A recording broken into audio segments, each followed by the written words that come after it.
And yeah, and we are live for another exciting episode of the Tennis Galaxy podcast. The second round of Wimbledon is over.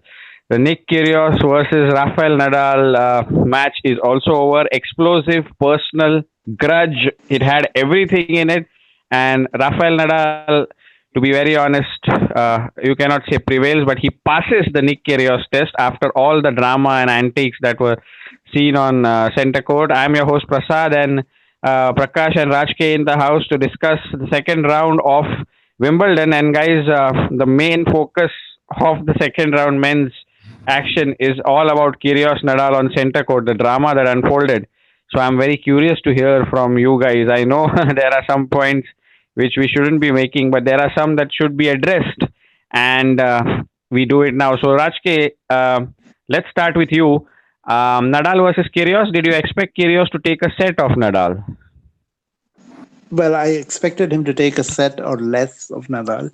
I didn't think that he would beat Nadal, if you remember what I said the last time we spoke. And I thought it may even be a straight sets win for Nadal. So I was happy that Kyrgios took a set and the other two sets were close tiebreakers. I think the third Hmm. set tiebreaker was crucial. If Kyrgios had won it, the whole outcome may have been different. But once he lost it, it was always going to be difficult because even if he won the fourth set, he would have had to go into five sets. And Hmm. then it becomes a battle of fitness. And Kyrgios would be the first to admit that he's not the fittest player on tour. So I never saw him winning that after he lost the third set. And that's what really happened in the end. Yeah, and correct. The third set tiebreak was so close, and that really determined the outcome because, as we were speaking before the game, as to Nick Kyrgios just being a serve bot and finding it difficult to win points on the return. All he relied was on tiebreaks. And by the way, Nadal had never won a tiebreak against Kyrgios, and he won two in the same match. So that makes It's a it good five time to two. start winning tie breaks. Yeah, it's a good time, very good time because that third set was that the third set, the entire match felt personal, but that third set was more than anything because Kyrgios hit a shot straight at Nadal's stomach, and I think if he hadn't raised his racket, At his and chest, I think. That's so. yeah, and Nadal was so furious, 7 seconds stare down, and I think that really ignited him. He got the crowd behind him after that, and really took And the match Kyrgios away. said in the press conference that he had every right to do it. He would not have apologized. And Nadal has decent hands, so he was able to get the racket in the way. So that's the way Kyrgios sees it. He's a funny guy, Kyrgios. We all know that. Prakash, Kyrgios versus Nadal. Did you watch the match last night? Yeah, I followed that match, and I guess as we all expected, no, Kyrgios, he had his moments, but really didn't. What do you say? Capitalize on them or like his fitness, other things. Those things all finally caught up. Which was going to be the case. For a Grand Slam match of that magnitude, you need to be prepared in all sense. And uh, Kyrgios is definitely, he's got the game, but you got to. There's so many other factors nowadays in modern day tennis that you have Hmm. to cover your bases in. And I think, yeah, that's what we saw, where the more professional player won the match. Yeah. So, Rajke, everyone's talking about the underarm serve, and Hmm? Kyrgios used it last night. I Huh? think he won 2 points. Yes, two of them. One in which Nadal didn't know, and both the points actually won him the game. So, can you describe how this underarm serve is a legit tactic, It's a and is it completely within the rule? Is it within the rule books? Because I have some questions. So I'm completely addressing it as the questions have. Yes, it's completely within the rule book. Some people would say it's against the spirit of the game. I don't understand that. I feel it's completely within the spirit of the game. If that's against the spirit of the game, then probably a drop shot should not be allowed as well, because that's also, the opponent is standing behind and you're doing a drop shot. If that's allowed, I don't see why an underarm serve is not allowed.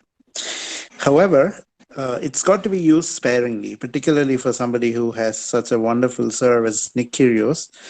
He can bang down an ace, right? Hmm. And so you don't want to be serving too many underarm serves because you're taking your biggest strength away from you. So I think the way Kyrgios used it was brilliant, right? I mean, you just use it to make sure that Rafa doesn't stand a mile behind the baseline. So you Hmm. draw him up to the baseline, which then makes your normal serve much more difficult for Nadal to deal with because he has to be closer to the baseline.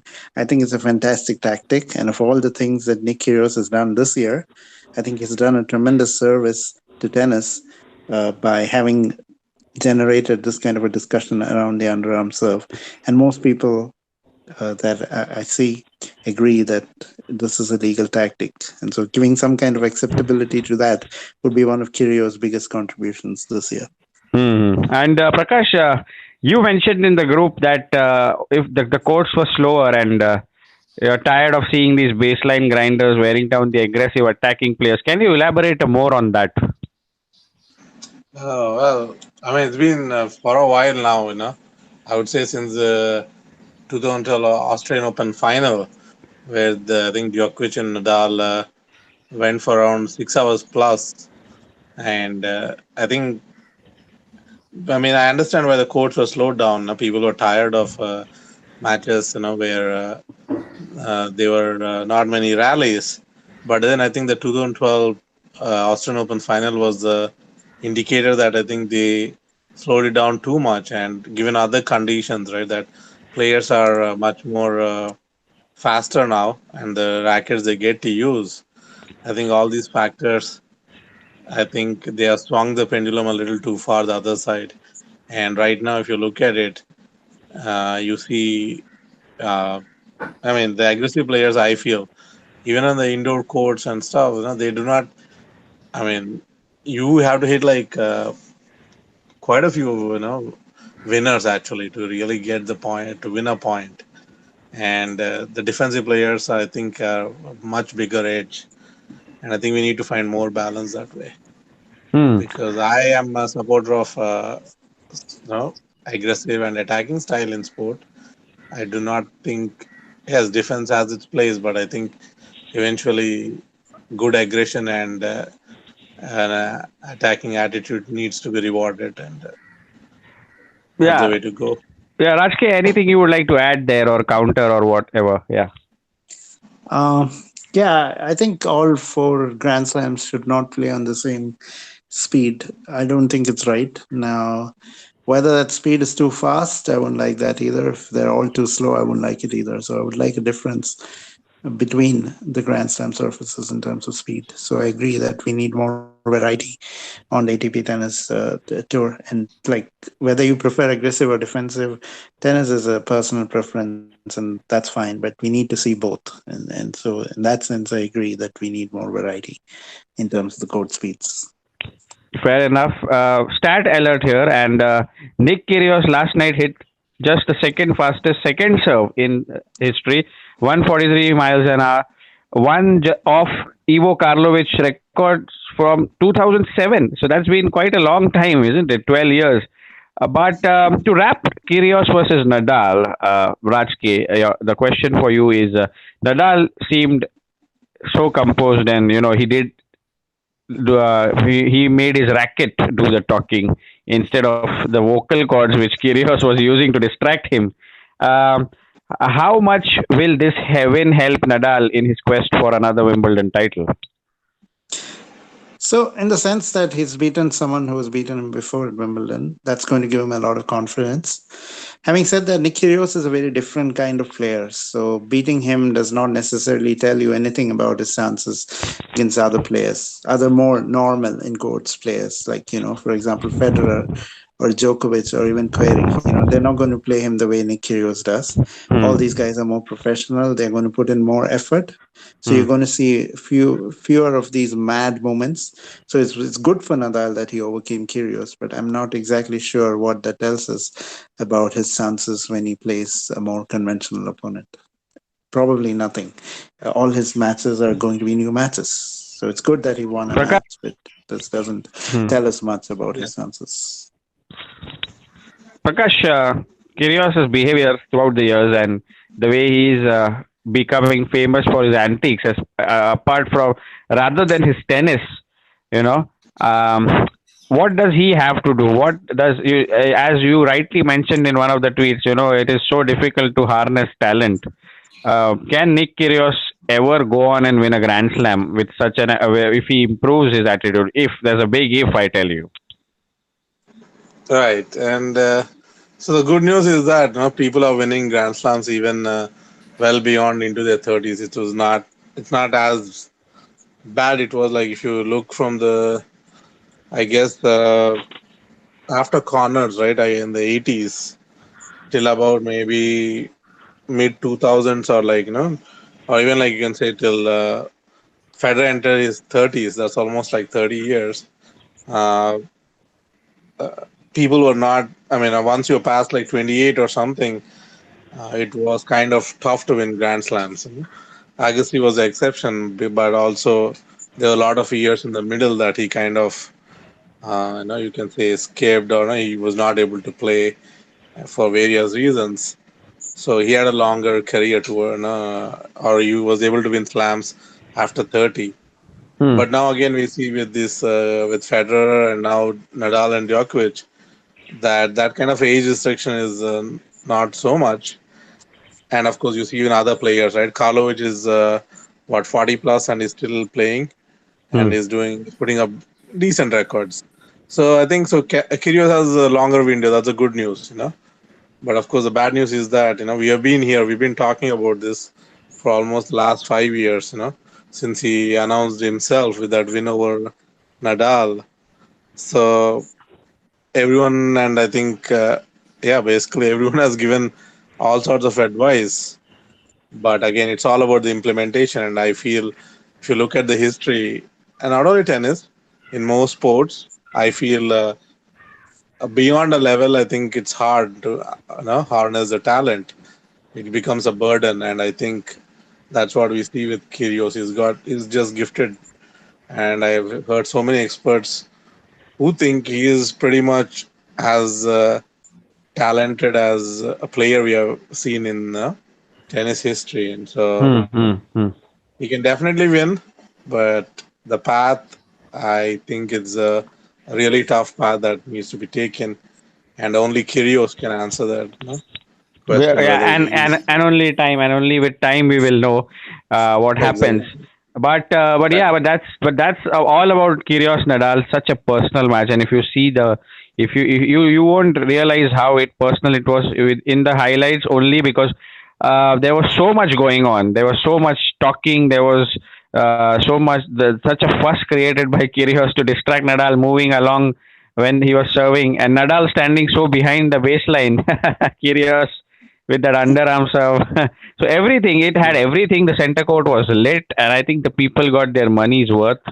But we have to move on to the other players. And Rajke, we are talking here about Novak Djokovic, Kevin Anderson, and Felix, who actually Felix was taken to 4 sets, but that was quite an easy win, apart from that hiccup. And potentially, we are setting up for a fourth round tie, isn't it, between Djokovic and Felix? Yeah, Felix has had a very kind draw so far. So that's going to be a match that I can't just wait to see. They're just one match away from each other now. And if Djokovic has to beat Hurkacz, and I think Yes, okay. Felix would win his third round match as well. Yeah, I Humbert, don't. And the Frenchman. yeah, exactly. Yeah, Yeah. I mean, like, so that's not a very difficult draw, but them meeting in the next round would be quite fantastic. And remember that this is the first Grand Slam where Felix has won. This is the first Grand Slam match he has won at Wimbledon this Yep. time. Yep. So for him, even if he goes out, it's likely to be in the center court against the number one defending champion, right? I mean, that's just a tremendous way to sort of end one of your early Grand Slams. And make no mistake, this guy is going to be a great player, Uh, Felix. Noted, noted. And we can't wait for that because we need some people to, win Grand Slams and make number 20 and number 18 stays number 18. Apart from everything, Prakash, to talk about the king of grass, and he kind of went through in straight sets. what did you make of Federer's performance? I think you were not happy with the second set performance where he was playing casually. I think everyone he played a bit casually there. I think, yeah, I mean, I still think, Federer has not hit his best form in grass yet, but he will have to do that fast. He's going to play Pui in the next round, so that would be a real gut check match. So we will know how or where Federer's game really is at when he plays Pui. I feel his backhand is kind of he's making way too many Hmm. errors with that Hmm. because now I think he's trying to be aggressive with that, and on the surface he can slice it a little more, because grass helps with that, but still, no, you need to have the top and back, the top spin backhand, and that I think is going to be something you need to look into. But we'll see. Just the early rounds. That's what the early rounds are for. So you can now warm up into the tournament, and so far he has Yeah. survived and he's still in there. So we'll know Saturday. We'll get a better picture. Absolutely, the better picture will be there on Saturday. And Rajki, let's talk about some upsets here. Wawrinka out, Cilic out. What's your take on that? The Cilic going out, especially so early in the second round. So, in some sense, it's a tale of opposites because Wawrinka has been having a decent comeback, but grass is his worst surface. Whereas Cilic has been having a hopeless year, but grass is his best surface. Hmm. Right? I mean, so in some senses, this is the opposite stories, but both of them, for those different reasons that, Yeah. one of them is in bad form and the other is on his worst surface. Both of them went out. And the guy who beat Wawrinka is, for many of us, the heir in terms of his playing style to John Isner, very tall American player called Opelka, really Opelka. Opelka. Yeah. In fact, Yeah. even taller than Isner, if you can believe that, right? I mean, Yeah. Opelka Hmm. said recently that he's closer to 7 foot than 6'11". So he's that tall, the tallest player ever to play professional tennis. And he is probably slightly better with his movement and his baseline game than Isner. So although Isner went out, we have a mini Isner. Mini in terms of age, not in terms of height, because as I said, he's taller than Isner. But we have a mini Isner, still in Oh the yeah. tournament. Very Oh yeah. dangerous player, Opelka. Absolutely. Absolutely. And Prakash, a couple of words on Basilashvili going out, Isner going out, and Sosa Yeah. going through, by the way. Sosa and Nishikori has been, going about his business quietly, a bagel in the Yeah. third set. And also True. Jill Simon is out. The American Sandgren has progressed. So Yeah. yeah, just a quick thought on Basilashvili and Isner going out. Yeah. I mean, Basilesh really, I thought it would. He's one of the hard hitters, but I think Grass is never. He hasn't done much over the years, I guess, and that kind of got him. And he played a very tough, first rounder, winning 8-6 in the fifth. And I think to back it up, it was hard.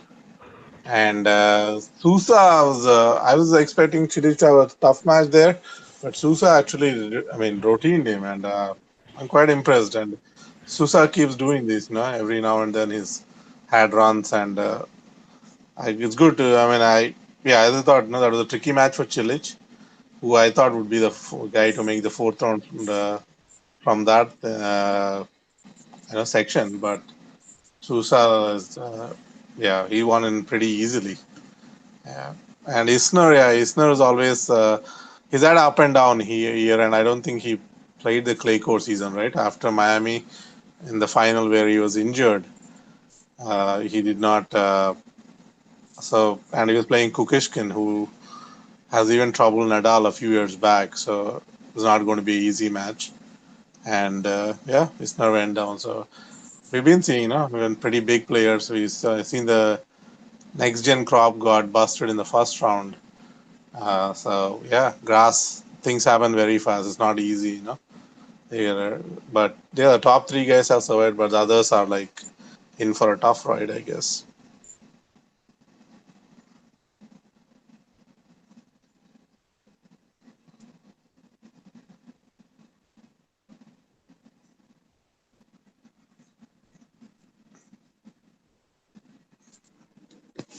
Hello. Yeah, I think yeah, Prasad, the last Wi-Fi gone. I think Oh God. Okay. this time we Well, couldn't beat it. Yeah, so let's see what he's up to. Yep, but if connection he lost. has like the phone connection, then at least he should be able to WhatsApp, right? Yeah, let's see. He's messaging.